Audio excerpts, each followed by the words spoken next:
Gracias a ti por estar con nosotros. Saber para servir.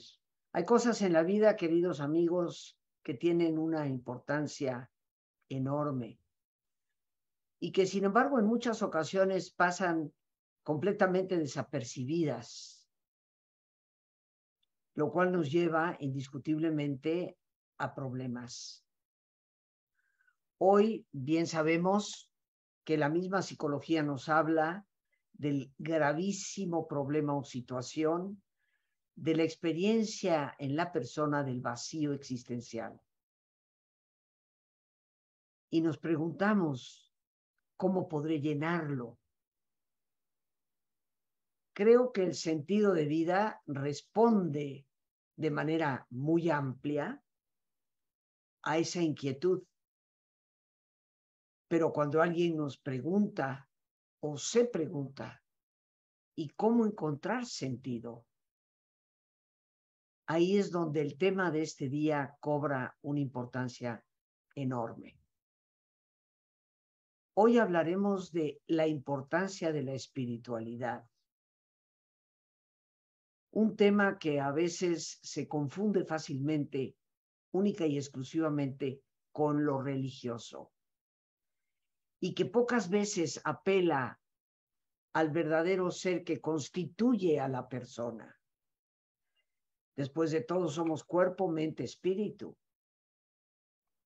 Hoy le ponemos una atención inmensa al cuidado del cuerpo, la nutrición, el ejercicio, todos los factores médicos de prevención.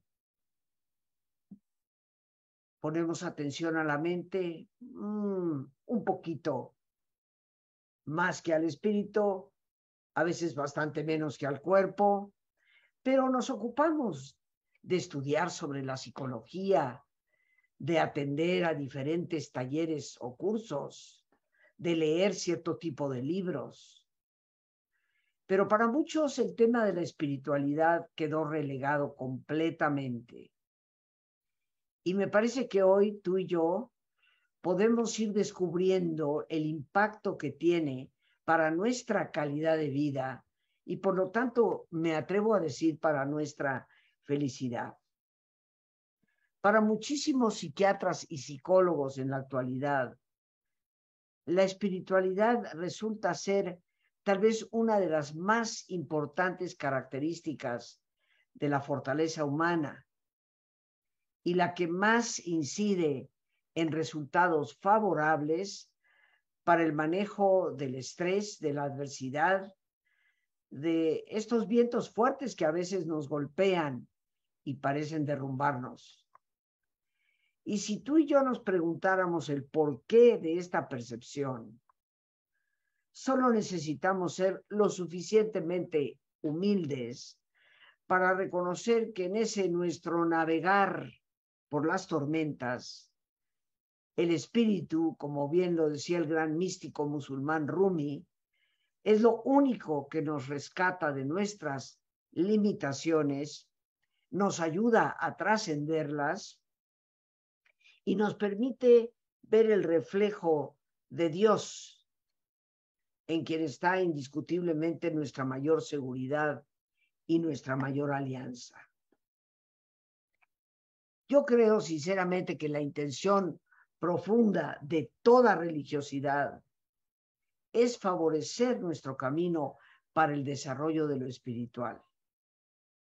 Y tal vez por esto es que la investigación psicológica actual se nos muestra como un campo que atesora la religiosidad profunda y cómo el despertar espiritual facilitan el manejo de las crisis e indudablemente que mejoran nuestro ánimo.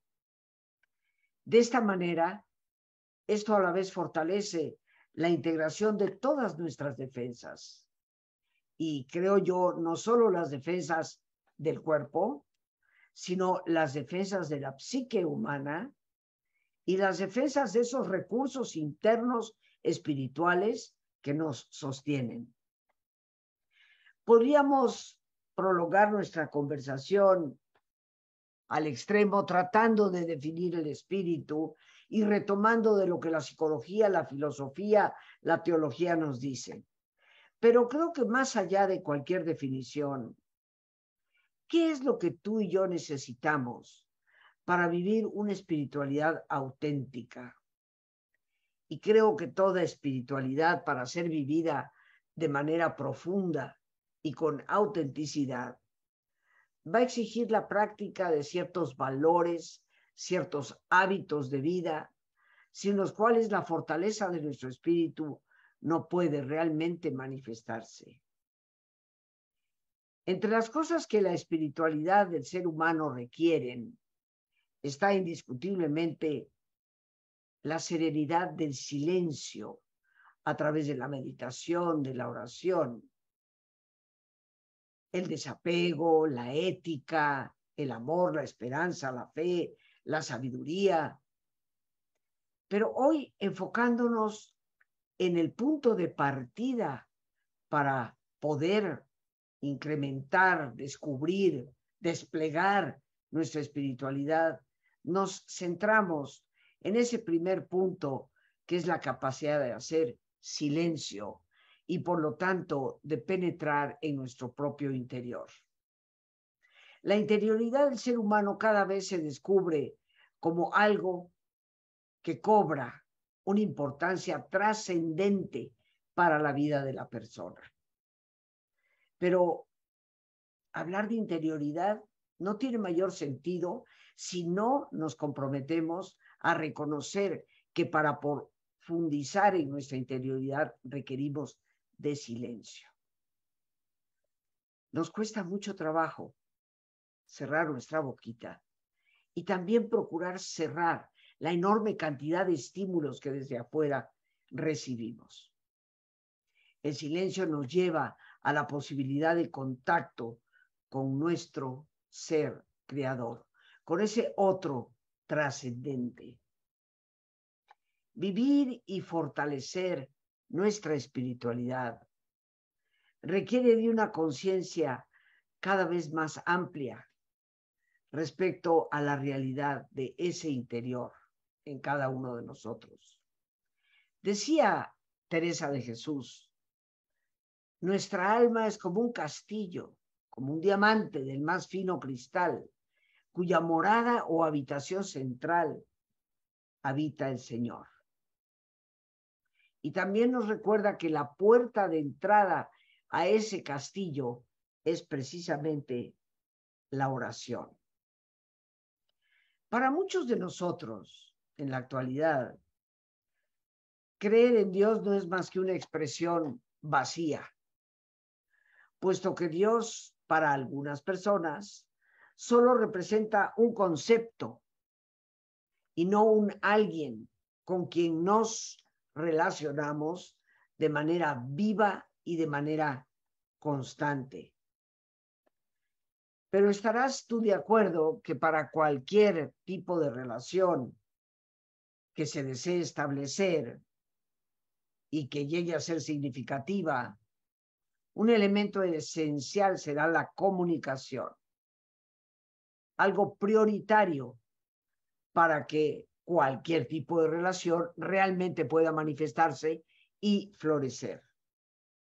Y la oración, queridos amigos, es precisamente la forma a través de la cual nos comunicamos, dialogamos con Dios. Es el medio por el cual la relación cobra vida y constituye la conciencia de ese acompañamiento, de ese eterno aliado que nos habita. Creo que todos sabemos, porque lo hemos vivido en cierto sentido, que cualquier relación, cualquiera, va a sufrir por nuestra falta de atención. Bueno, también nuestra relación con Dios, esa relación se nubla cuando no tenemos ciertamente una disposición de atención amorosa a Él y en Él. Capacitar ciertamente nuestra concentración es vital. nuestra naturaleza y nuestros recursos espirituales son muchas veces opacados por esa actividad desbordada de nuestra propia mente. Cuando una persona aprende a serenarse, se va acercando cada vez más a su propia esencia. Y por esto es que la meditación es una práctica universal en todas las religiones. Y la contemplación es una meta para la experiencia mística. Ese estado donde la persona es capaz de dejar de pensar. El reto de controlar nuestra atención y orar en profundidad no es tanto un camino sinuoso, sino un proceso que requiere de paciencia y de manera muy importante de constancia.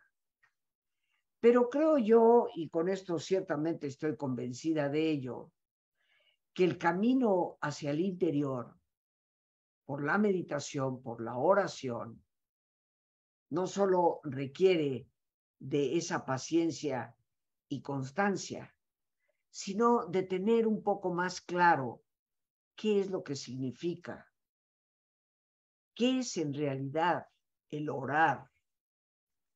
Para muchos de nosotros se ha convertido en la repetición de frases que a la larga quedan totalmente huecas. Para algunos, la oración es completamente exteriorizada al cumplimiento de normas o dogmas que se nos dicen tiene que regir la vida. Pero siendo la oración un trato personal y directo con el Dios que nos trasciende, tendríamos que ir comprendiendo un poco mejor los diferentes tipos de oración y tratar de reconocer también qué tipo de orante somos nosotros. En la tradición cristiana, católica obviamente, porque hoy yo me encuentro con personas que dicen, no, es que yo soy católico, no cristiano, o yo soy cristiano y eso es como algo aparte de ser católico.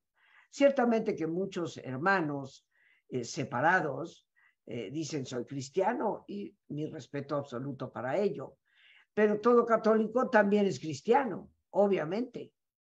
Es como los americanos en el norte que dicen somos los americanos.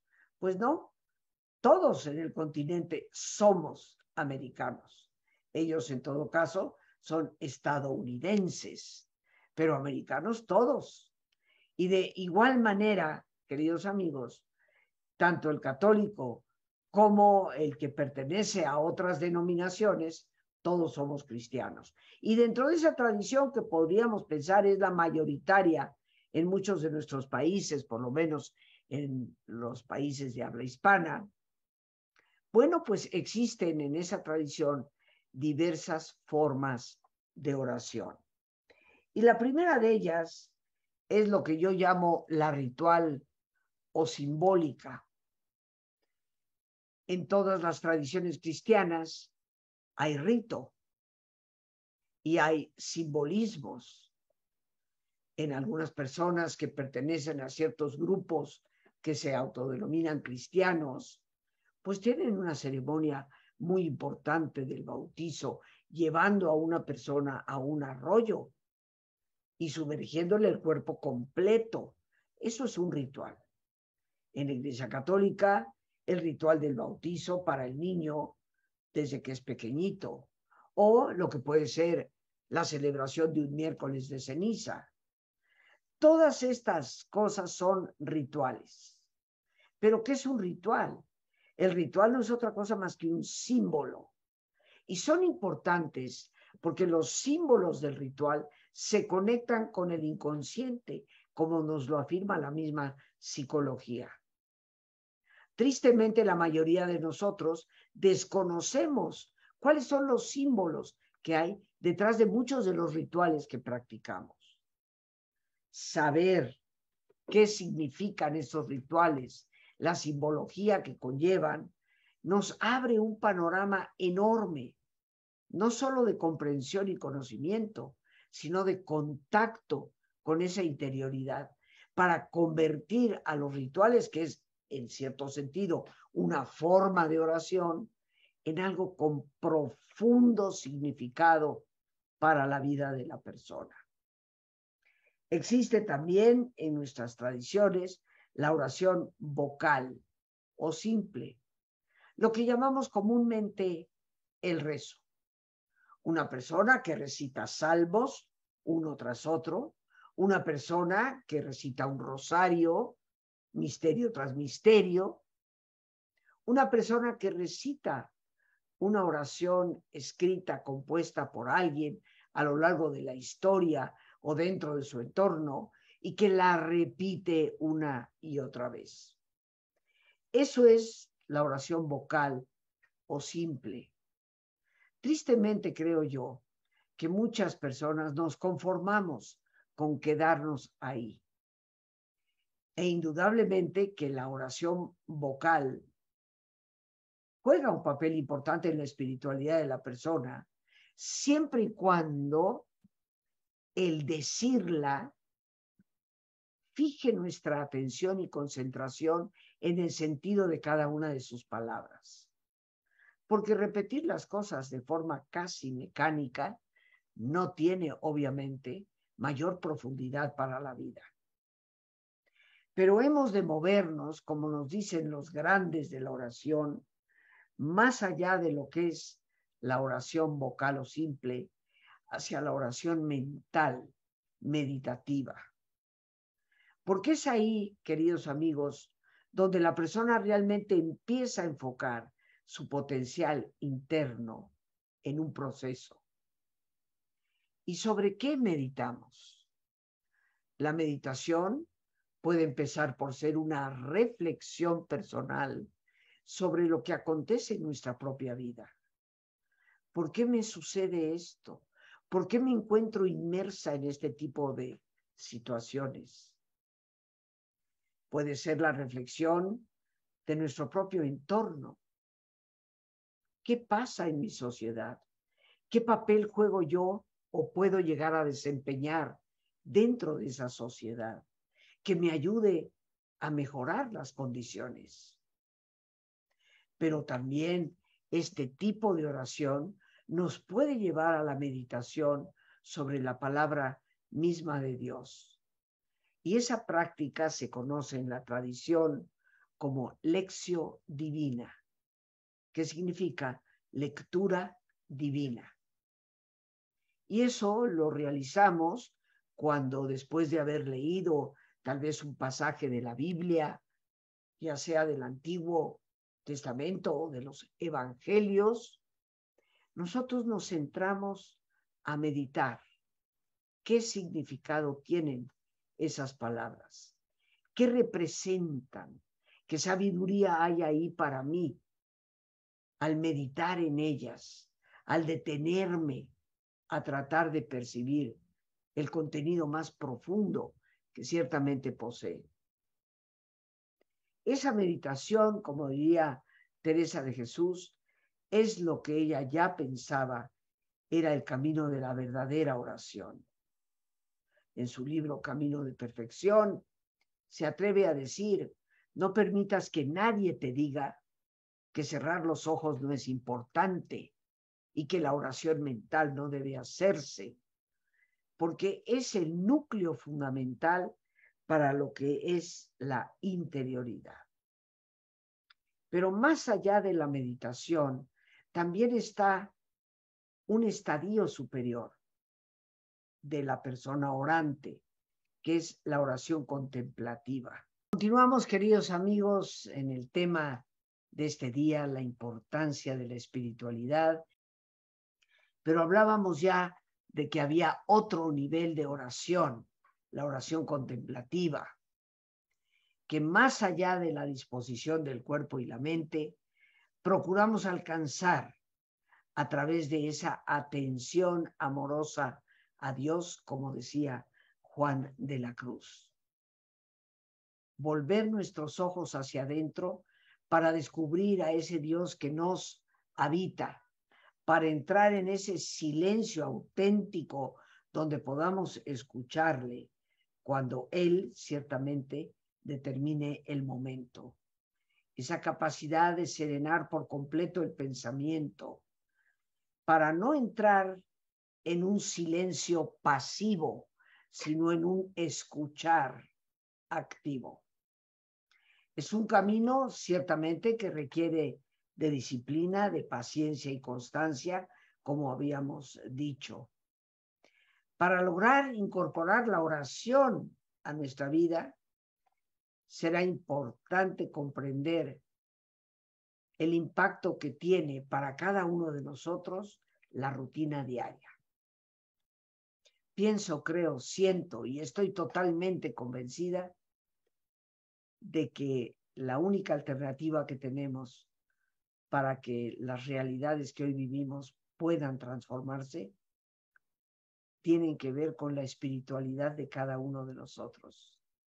Y el camino hacia ese interior espiritual es definitivamente la oración. Por hoy, las gracias a Dios por este espacio que nos permite compartir. Las gracias a nuestra productora Lorena Sánchez y a ti, el más importante de todos, una vez más, gracias. Muchísimas gracias por tu paciencia al escucharme y por ayudarme siempre a crecer contigo.